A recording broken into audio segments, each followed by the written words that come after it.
And we now have some evidence in the recent Pew study that more and more Americans, among them Jews, and interestingly enough with the exact same percentages as other Americans, do not want to call themselves religious, but they're happy with the word spiritual. It expresses, they're happy with the word culture. There's kind of like good words and bad words, and spiritual is a good word, and cultural is a good word, and religion, people aren't so sure about.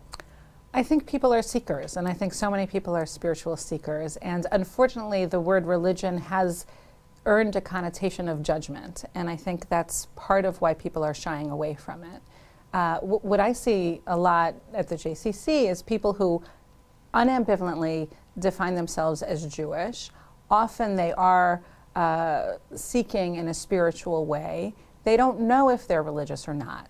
And it's pretty amazing to meet them in that place and try to get a sense of what people are looking for. Yes, I'm a lifelong professor of religious studies. I consider myself a person who wants to walk a religious path, and now I'm the head of an institution that bears the title of Theological Seminary.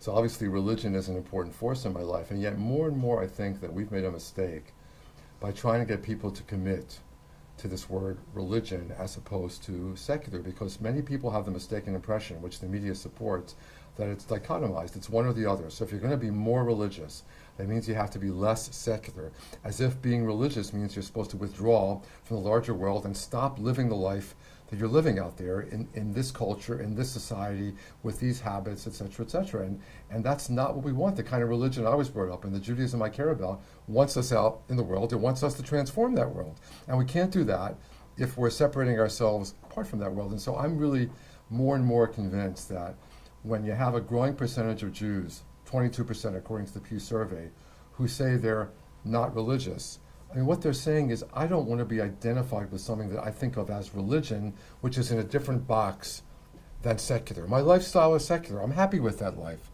I want to live this life.